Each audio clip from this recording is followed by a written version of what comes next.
Only for 1 minute. Say Jesus! Hallelujah! Hallelujah!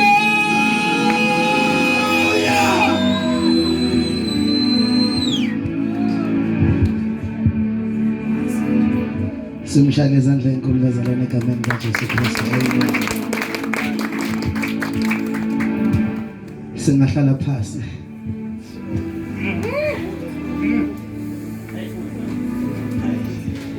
Thank you, Jesus.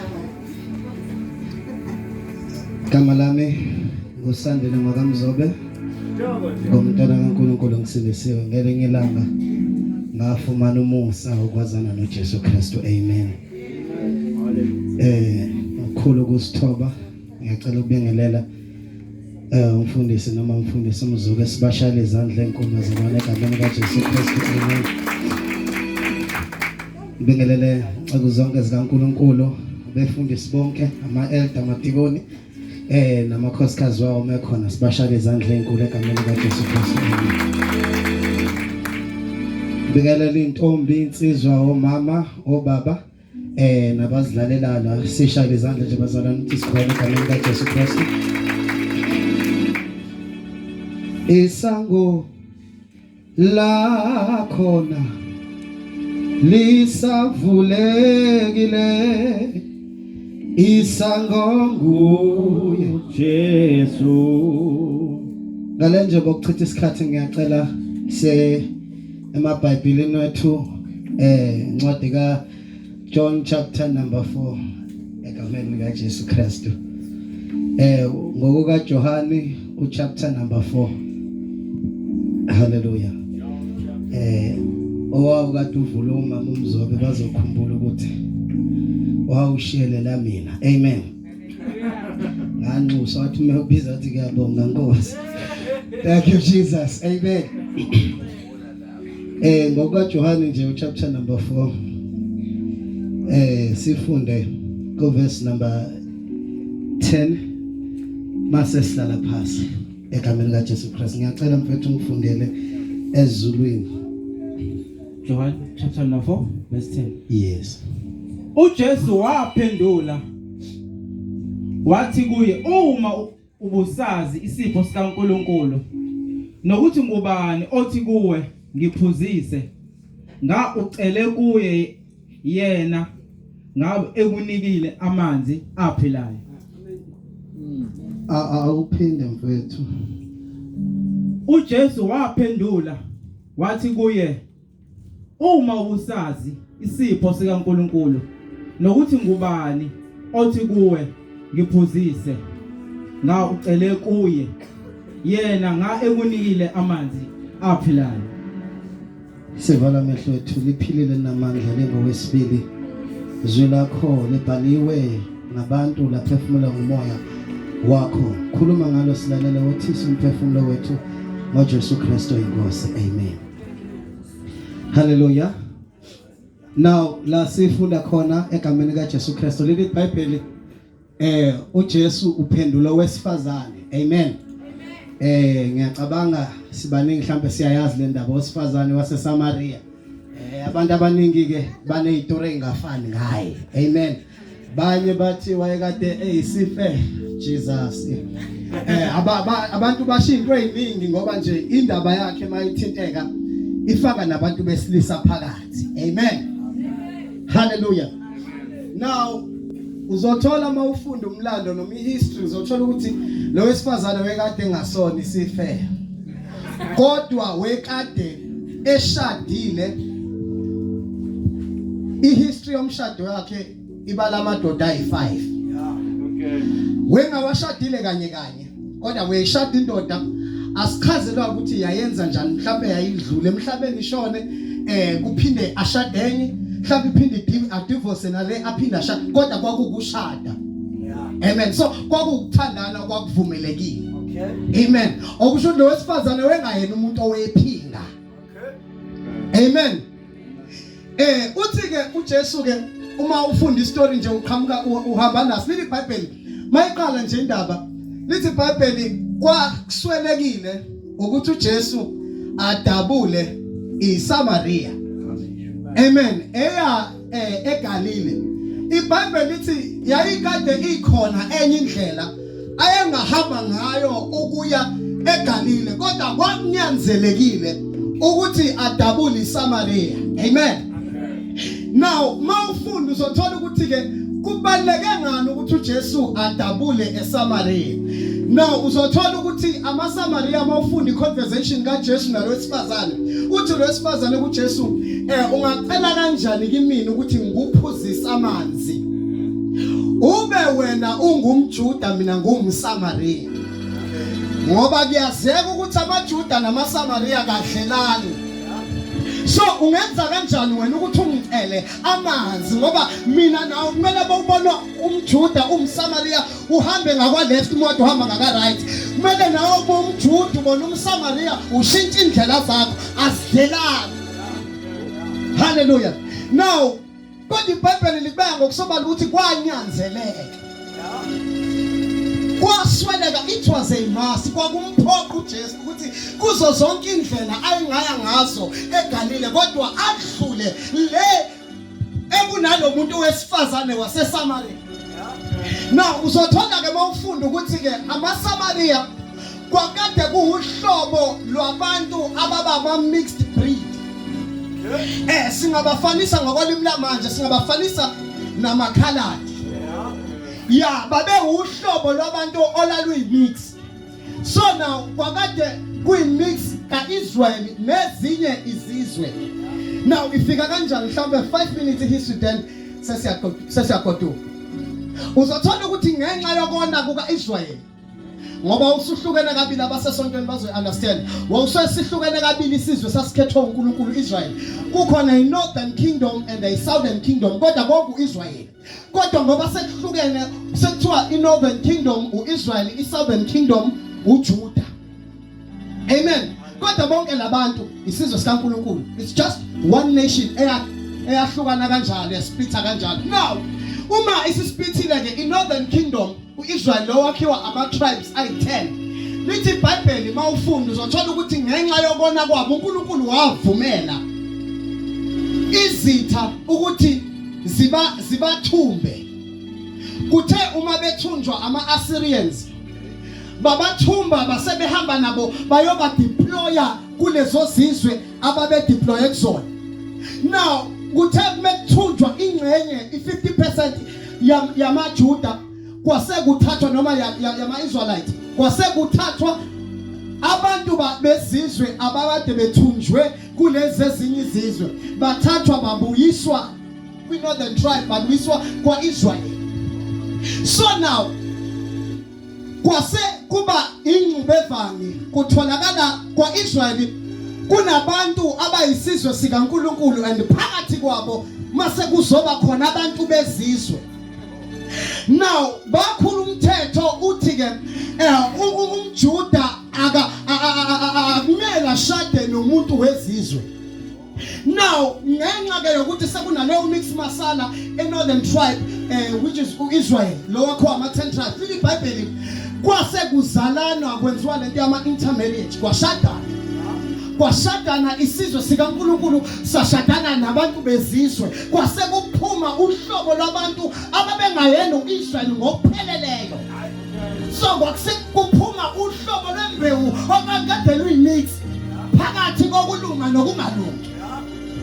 Now uzothola ukuthi laba basezansi abangakathunjwa bebengakathunjwa uNebukadnezar base bethi ngenxa yokuthi senulolu hlobo oluthile labantu akusadlelwana ngoba phela uNkulunkulu wayekade eshilo ukuthi angahlangana umJuda nomuntu ongasiwo umJuda kodwa nina nasenihlangana nathi nenihlangana nazala uhlobo lwabantu olungalolu uhlobo lwembewu eyayikade ibekwe uNkulunkulu.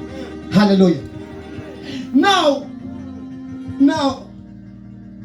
lithi iBhayibheli sekunjalo kwase kufika isikhathi la khona bangadlelana labantu kwanobutha phakathi kwabo ngenxa ukuthi laba basamaJuda 100% iSouthern Kingdom yayingadlelani nalabo abaphezulu ngenxa ukuthi labo abaseSamaria babekade beyi-mixed multitude noma babekade beyi-mixed race. Amen. Now, during isikhathi ke sokuthunjwa kwa-Israel, lithi iBhayibheli bakhala laba ababesele ukuthi no, siyabadinga abapriest. Ngokolimi lamanje sesibabiza ngabefundisi ngoba kwathi mekuthunjwa kwathathwa ngisho abapriest. So bathi no, bakhala bathi siyabadinga abapriest abazoqhubeka basifundise izindlela zikaNkulunkulu. Now uma befika abapriest bafika phakathi kwalolu hlobo lwabantu oselu yi-mixed multitude noma oselu yi-mixed breed noma i-mixed race. So sekwamakhaladi. Now noma ke bengamakhaladi noma bangaba isizwe esingaziwa, kodwa yinye into eyahlupha uJesu Kristu ukuthi kulembewu engaziwa kunembewu kaAbraham.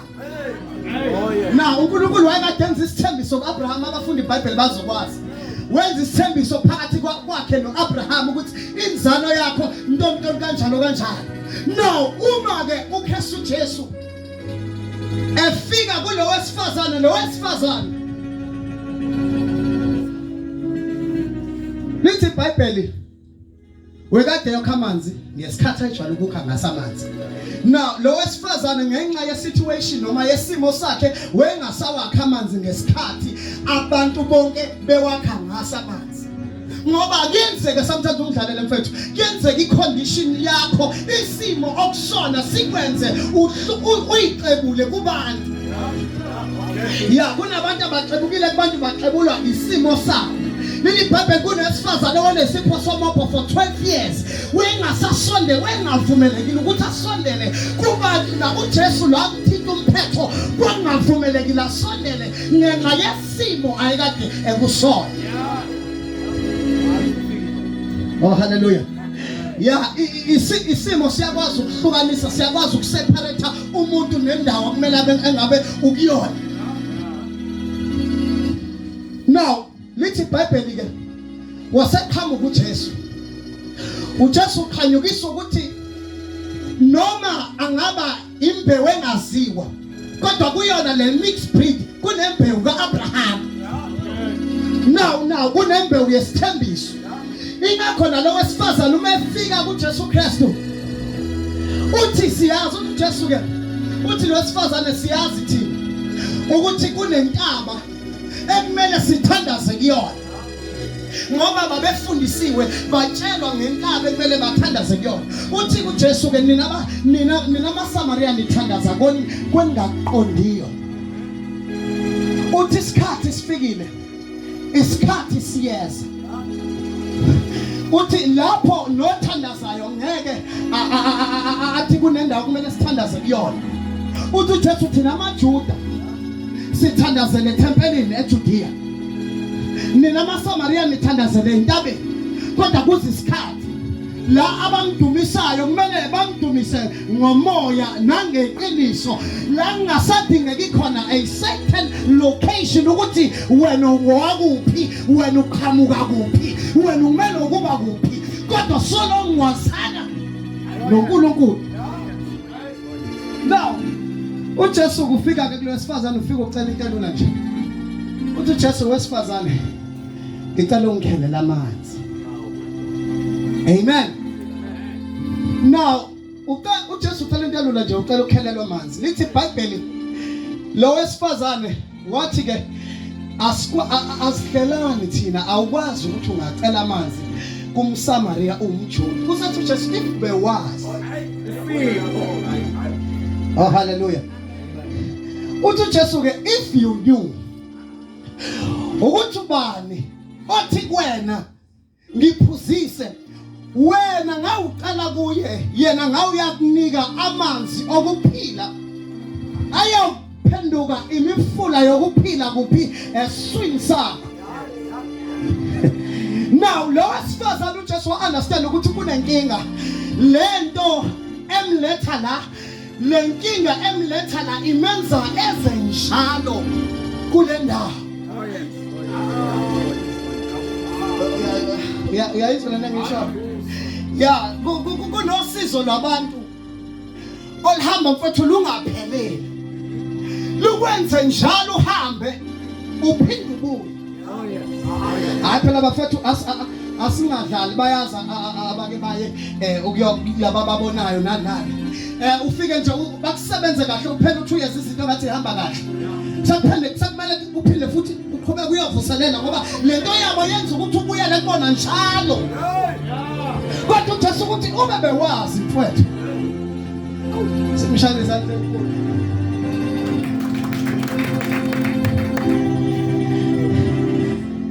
akanje ubheka abantu ababili just ubheka abantu abaseduze kwakho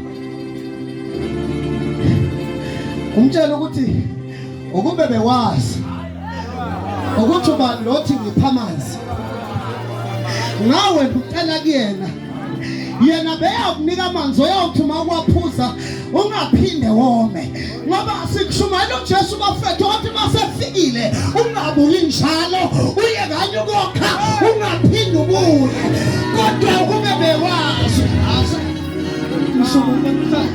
ngishonele now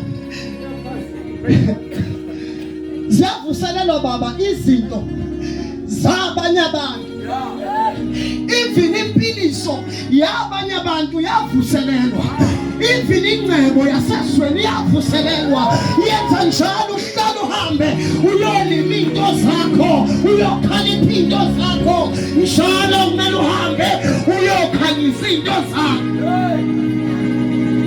kumele kube njalo la khona uyoqoqotha khona ufike ubeke ngisho umnikelo wakho mfethu uvuselele into zakho uvuselele ingcebo yakho kodwa uJesu ukube bewuyakho ukube bewazi uthi bekhuluma na uthi lamanzi benokunika wena mfethu bezwa kwenza ungasabuyela kodwa beya ukuthi kuwena kube khona imifula yokuphila lamanzi methi mayakufika kuwena aphenduka imifula beyongeke usezana kule ndawo ngoba sinjalo izinto zikaSathane zine expiry date uhamba phela uzivuselele ingcebo yakho mfethu kumele uhambe uphinde uzivuselele even protection ukuvikeleka kwakhona kumele uhambe uphinde uvuselele kodwa kube bewazi ukuthi ubani othi kuwe mphuzisi ngabe wena ucela kuyena manje uJesu wengadinga amanzi uJesu wengomiwe kodwa uJesu weza ukukhombisa lo wesifazane ukuthi nalento onayo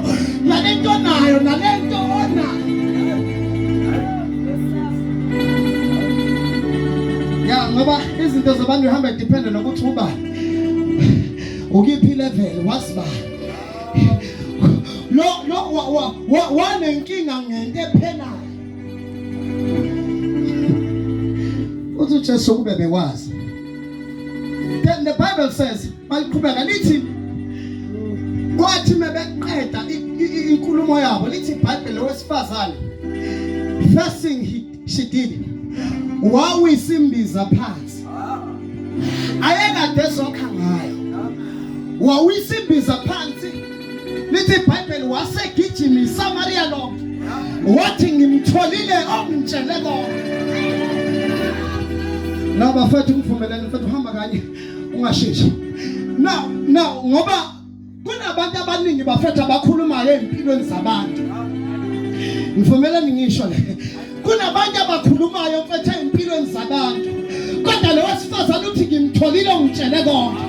Ya kukhona bafikile abantu mfethu bakutshela ngisho dokotela bakunika ngisho report ukuthi lesifo esithile mhlawumbe futhi lesikhathi esithile kodwa uJesu wasekhulumile nalo wesifazane lithi iBhayibheli wathi ngimtholile ongitshele konke bafikile basho bakhuluma nabanye basho nabakuthandayo kodwa ngimtholile.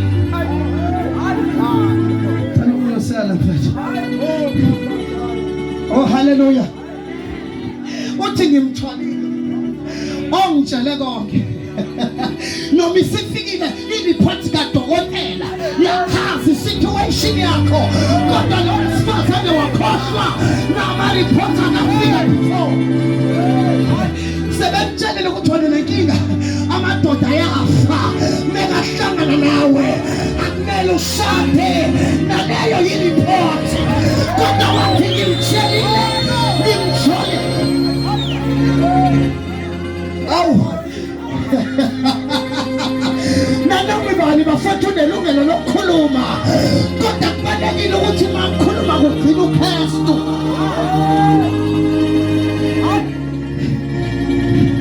ngimtholile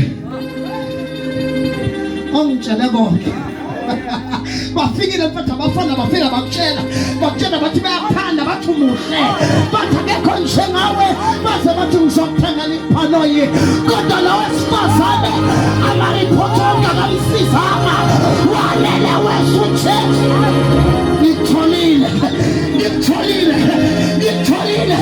ongitshele konke isimo sakho ngiyavuma impilo yakho ayilunganga uzalelwe ekhaya mhlawumbe nobaba wakho kawumazi sele washinga wonke amaripoti ngimtholile ongitshele konke now iBhayibheli lithi walele wathola iripoti wawisa imbiza phansi wasebuyela emuva la ivela khona ngoba kuyingozi kubantu abafike bafumane iripoti kuKristu Jesu mase bebuyele emuva babuyele neimbiza zabo kunezinto ekumele ilahleke bafethu mase kufika uKristu kunezinto ekumele iduke kunezinto ekumele ilahleke kunezinto ekumele uyiwise phansi kunamagugu ekumele uwawise phansi kunamathemba ekumele uwawise phansi kunezinto othembele kuzona ekumele uyiwise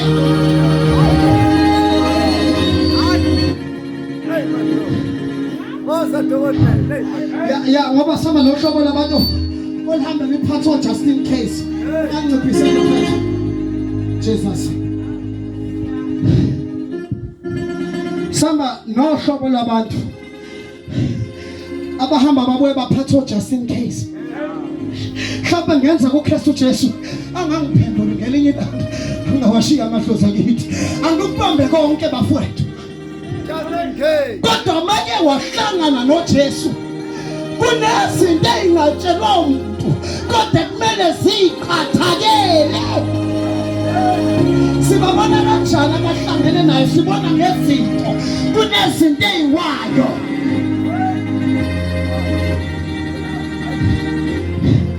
ayibamba umuntu girlfriend ayibamba umuntu boyfriend as just in case uma kungalungi awabamba abantu ababhodlela awathole enyangeni ethize noma uKristu Jesu esefikile wafike wakuphila empilweni yakho kodwa just in case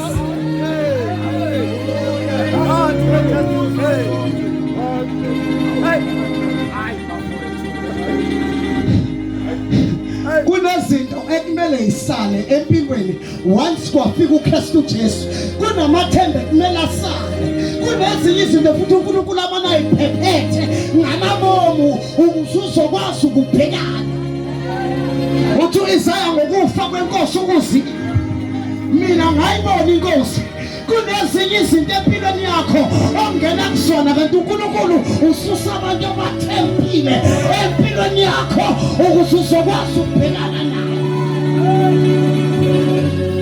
asiye no just in case imbiza bazalwa ayisale phansi imbiza akasale phansi amathemba umesafike uKristu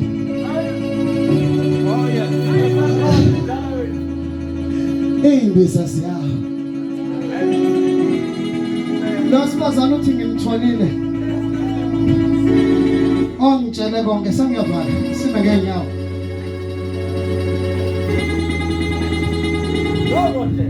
ukube bewazi ukube ngubani oze kuwe namhlanje ebusuku ukube bewazi ukuthi akulona nje intende akubona futhi nje abantu ababile kule ndawo ukube bewazi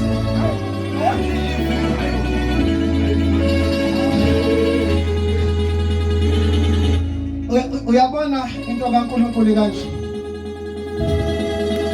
umoya nomoya empilweni yomuntu ungena ngomuntu awukho umoya osuke ezulwini noma usuka kuphi endaweni zobumnyama or emkhathini or kuphi you name them ofika uye kumuntu direct kodwa yonke point of contact umuntu Thingusisi kanjalo noNkulunkulu akekho mfowethu ngeke umbone ngisho ngabezwa bethi uyacobezela njenge bake bambona ngeke futhi ngisho nabathi amaphika akhe angaza njani ucobezela unamehla bovu isigoloze bonke labengathi bambonile bafethu uNkulunkulu okehli siqu sakhe naye kanjalo umezela ethi inkululeko yomuntu usebenzisa futhi umuntu ukube bewazi sivala amehlo ethu siphakamise izandla zethu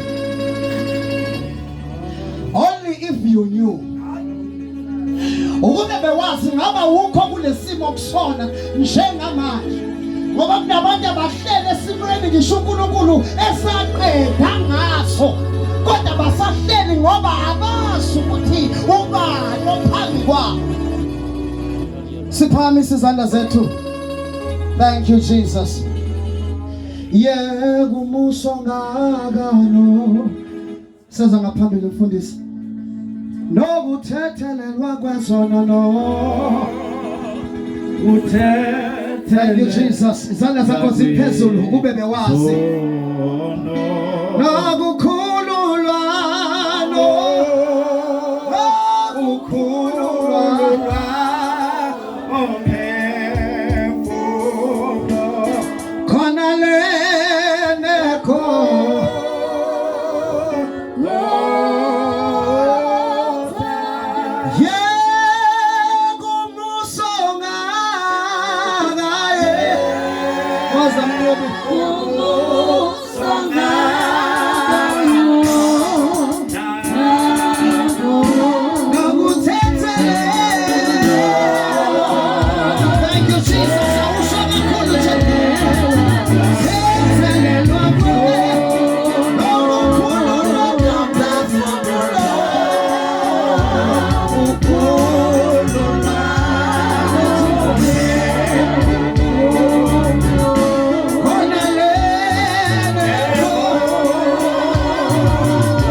uvalela wamehlo ukube bewazi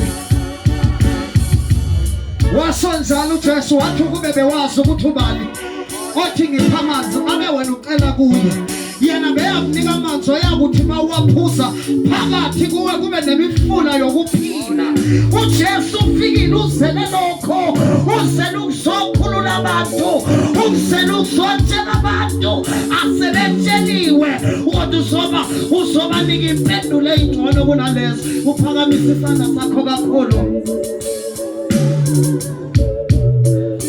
before ngeke umfundisi ngifuna nje othi ngifuna ukuyisimbiza yami namhlanje ngihambile ngahamba ngiphethe izinto ekumele ngabe kade ngazilahlayo ngifuna labo bantu ebusuku egameni lika Jesu Kristu uvalile amehlo wakho egameni lika Jesu Kristu waseNazaretha othi kunezinto engifuna ukuzoziwisa ngoba ngimtholile ongitshele konke mase umtholile kunezinto ekumele isale phansi izandla zakho ziphezulu uphuthume uzangaphambili uphuthume uzangaphambili nonjalo egameni lika Jesu Kristu ungayeke ukudlala mfethu. Thank you Jesus. Izandla zakho ziphezulu vala amehlo akho kakhulu. Thank you Jesus. Thank you Lord, thank you Lord. Vala amehlo akho nje shaka labo usekela. Zele bahanda na mashia bahatola masekekaya. Kuna bahanda na mashia baba kosikaya. Zele behatata la masuka paya. Ekele boshika paya. Zina bahante kele bosaya. Lipa seketea. Lepre koshika paya. Zele bakota la masika. Izana zako ziphezulu kakhulu for the last time. Oshakata la masia. Ufundisa seza ngaphambili kaJesu Kristu. Thank you Jesus.